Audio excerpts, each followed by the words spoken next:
decision on their hands now. And this early on, it's one you can't afford to get wrong. Boy, you talk about a friendly turn to the cards. This is a great round for these guys as they get themselves in. Oh, no need to worry about this guy. Just plug him right into a starting role, and he'll be a massive upgrade. Definitely some options with this pick. Do you take a skill player here, or get yourself some help up front? These middle rounds are where your decisions can really impact your team, because if you pass on certain positions, there's no guarantee. This is a pretty telling pick here. Yeah, that's the kind of guy who can elevate that entire unit. He's a very talented addition.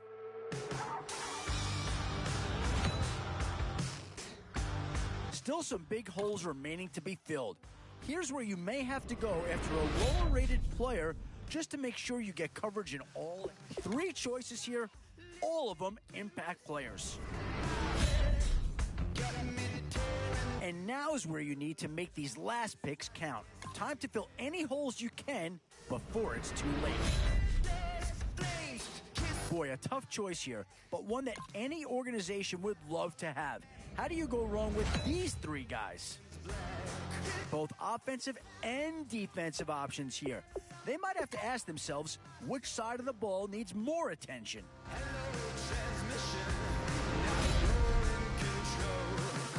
And now, which side of the football will they address here?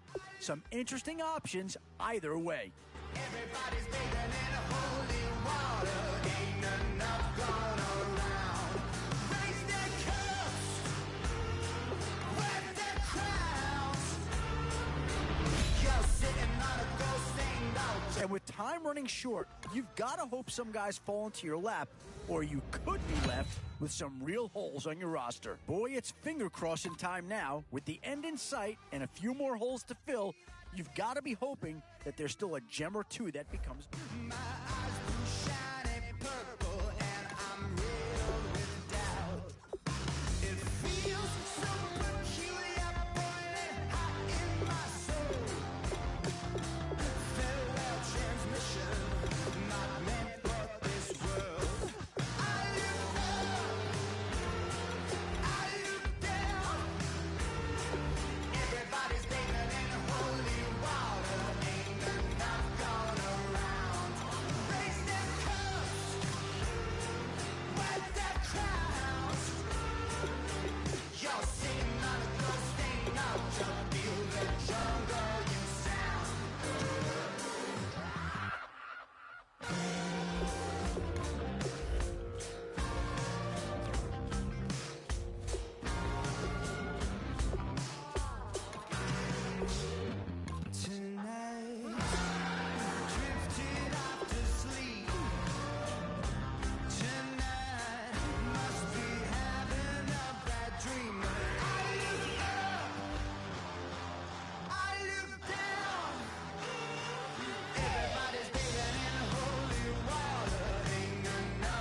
Charles Davis, we are ready for this draft champions matchup as you get a quick peek at some of the stars in today's game. We're ready to go. Let's get down to kickoff. Simeon looking for his running back, and he's got it. And he'll be brought down right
All right, Larry, thank you. It is indeed time for a Draft Champions matchup and what is set to be a great Draft Champions matchup. In the booth, I'm Brandon Gaudin with Charles Davis, and these guys should have a huge impact on the outcome of this game. They're ready to roll. We're ready to roll.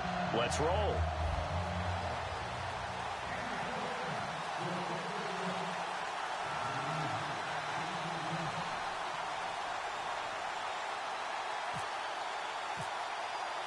Two teams here amped and ready for football, and off we go in Week 2 of Draft Champions.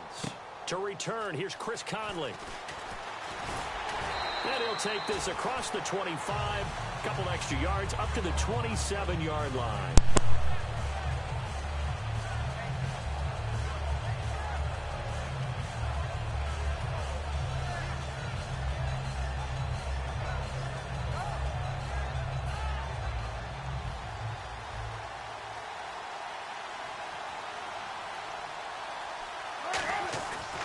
Wilson on first down. He's got the hook up with Conley. And down he goes, but he takes it up to the 40. 13 yards on the game's opening play. When you see zone defense and you know you've got a drag route on as your primary call, you've got to be really careful as a passer about how far you let your guy go because he might wander into some tough coverage. Now Wilson. And an alley to run. And now look at this. Big gain, but a fumble. And they have the football and will set up shop at the 33-yard line. And without a doubt, not the way they pictured that opening drive unfolded. No, they were making progress. They weren't exactly in high gear, but they were...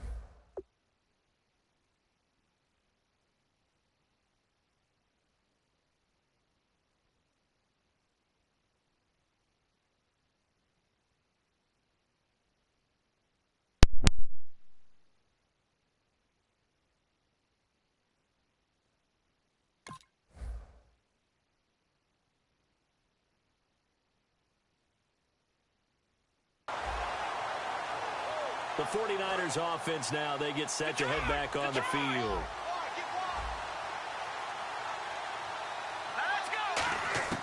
Following the fumble recovery, Simeon. Oh, he's going to air it out. Trying to get it to Jackson, and it's intercepted.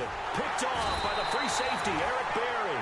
And the return stops just a little bit shy of midfield at the 48-yard line. And out now come the Seahawks. And a fumble last time. Ball security. Talk about it all the time in the National Football League. They've got to be better at it on this drive.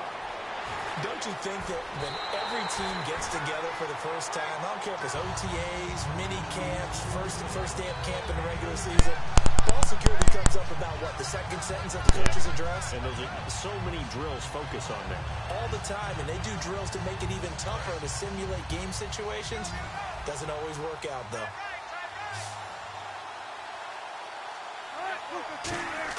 They'll throw on first down with Wilson. Now Conley's got it over the middle. A good pickup there. 8 yards on the first down completion.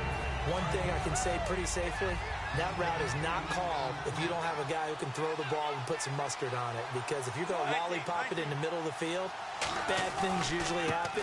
It takes a strong-arm guy with the right foot in there, and they were able to successfully complete that one. He got maybe a half yard at most, but officially they'll be left with a 3rd and 2.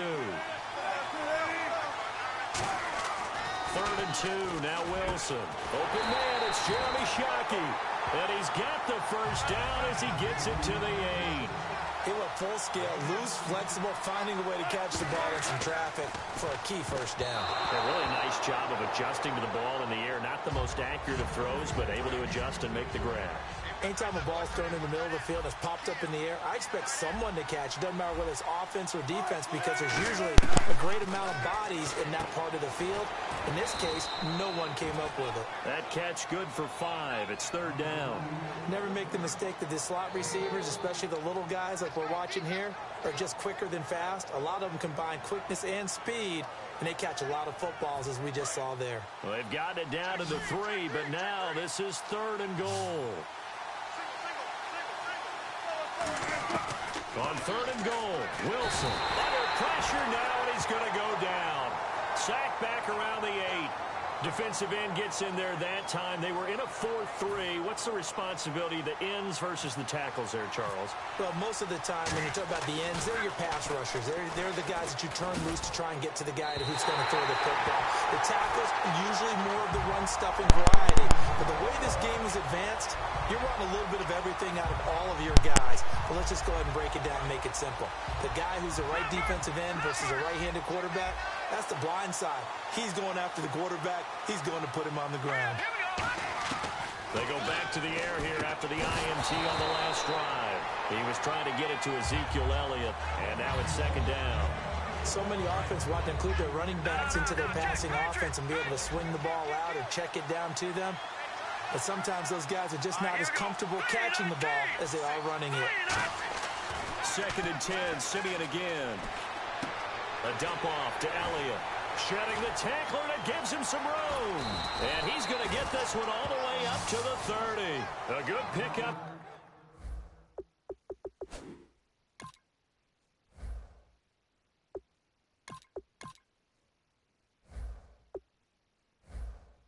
There, a 22. So after that big play, let's see if they can catch their defense maybe on their heels. They look to throw on 1st and 10 with Flacco, eluding the pressure right.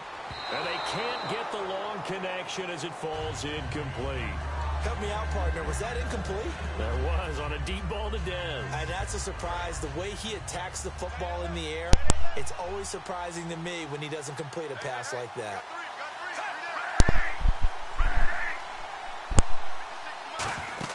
Second and 10. Flacco once more. They'll set up the screen to Elliott. And they get him down, but not before he takes it across the 40-yard line. That one goes for 13 yards, and it moves the sticks. When you run a screen pass really well, you got to like the look of it because so many parts come together to make it work well. The offensive linemen where they're faking people out, the back slipping out there, catching the football, then all of them going together as one unit downfield. A really nice pickup. It's a 9-yard pickup on the play, and it'll be second and about a yard to go for the first. And this should be the final play before the quarter ends. They'll come out in the pistol. Second quarter now. Brandon Gaud and Charles Davis with you. It's the 49ers in control of the football. They're looking at a second and short yardage to start things out.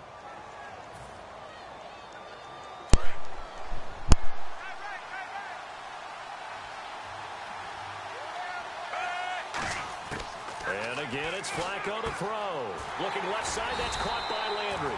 And he'll be brought down, it looks like right at the 40. It's an 8-yard pickup and leads to a new set of downs. So the offense has it 1st and 10. And those first downs do add up. The offense keeps the ball moving downfield and keeps their defense on the bench, giving them a chance to rest. Throwing here on 1st down, Flacco. And it pops free. The collision there jarred the ball loose and brings up 2nd down. Everything about that play tells you about today's NFL offenses and what they're asking out of running backs. You can't just be a guy who can run the football. You have to be able to catch it as well, and he didn't get that done on that play.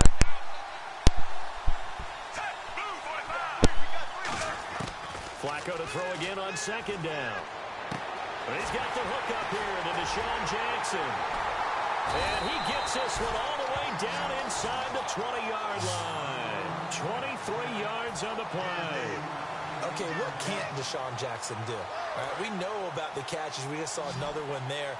Also gets involved in the return game, and he can break big plays like that. We've seen him do it throughout his NFL career. We have. What are you thinking of anything in particular? I'm still remembering a certain Giants punter not following orders, and Deshaun Jackson made that big-time return all the way back for a game winner in that one.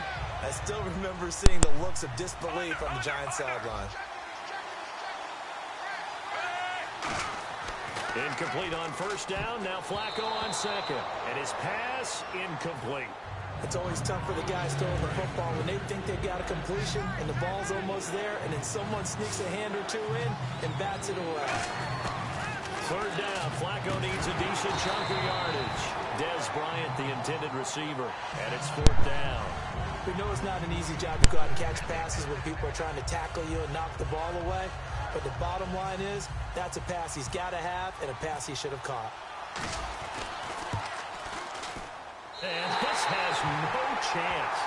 It's no good, well wide to the left, and this will remain a scoreless game. So it's a sloppy beginning for them. An interception on their opening drive, and now a missed field goal here on drive number 2. Doesn't feel like they've shown up yet. It's been a very flat start. And against a team like this, you just can't let that happen. And now off to the races, down the right side. And all the way in, touchdown Seattle. Chris Conley, 76 yards. And the Seahawks get the quick strike touchdown. And this will give the Seahawks a 7-0 lead. Franks now on to kick it away after the touchdown. Here's Jarvis Landry now on the return. And he'll get it up past the 20 to the 22-yard line. And now the 49er offense ready to go and getting back out onto the field. And they had compiled a pretty long drive last time. Unfortunately, though, it ended with no points after the missed field goal. And that can hurt the psyche of a team because as they drove downfield, you know you're never supposed to count points in your mind until they go up on the board. Well, let's face it, we've been there. We've seen teams before. They were counting on those points. They didn't get them. Can they come back now, start over again, and grind it out? 2nd down to the offense needing 5 yards.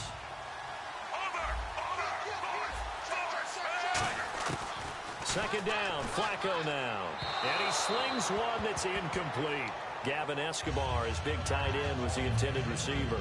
And that'll make it 3rd down. And the offense looking to pick up the 1st down after the 2nd down incompletion. A nickel look by Seattle on 3rd down. Yep, 5 defensive backs now. Now Flacco. And he's got his man. It's Escobar. They give him 13 yards there on the play and a fresh set of downs. 2 minutes to go here in the 1st half. Back with more after this. First down and 10 now for the offensive group.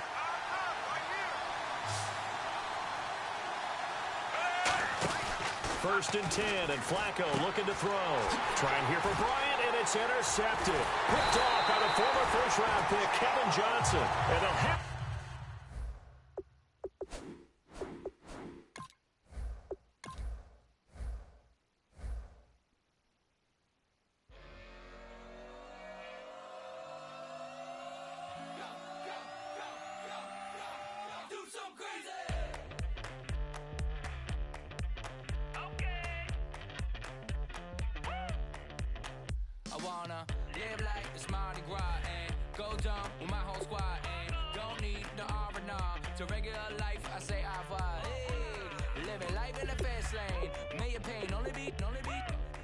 So please come join me. One thing, good vibes only. I just tapped. I'ma fill my cup. Got fireworks. Let's blow some down. Tonight I'm going stupid. Doing things I've never done. We all got one thing in common. We just wanna have fun. Hey. Boy, we've just gotten started here, and already these guys have been handed a really difficult decision to make. Washington's been represented once already, and there's a pick that'll certainly help. Maybe not an impact signing, but you're not going to hit a home run every round. What to do here? Build up the interior of your line or get that skilled player to add another weapon?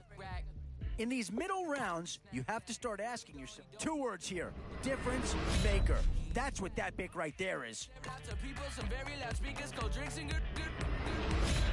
Join me. One thing, good. I'll tell you right now, you won't go wrong adding any of them. Yeah, I think they got the best player there, and they got a guy that fills a big need, so that's an excellent choice. Boy, you can't go wrong with anybody out of this group.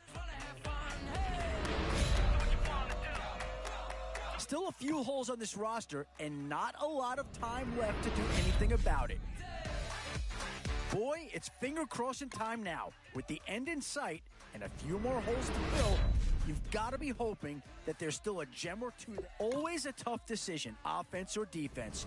It's all about finding the right balance when you're putting a team together. And now, which side of the football will they address here? Some interesting options either way. Tough call here. Do you try and get tougher up front or get yourself a player in what we call a skill position? Yeah, maybe not the pick that's going to change this team's fortune, but he is an improvement over what they had. Do something crazy. I just tapped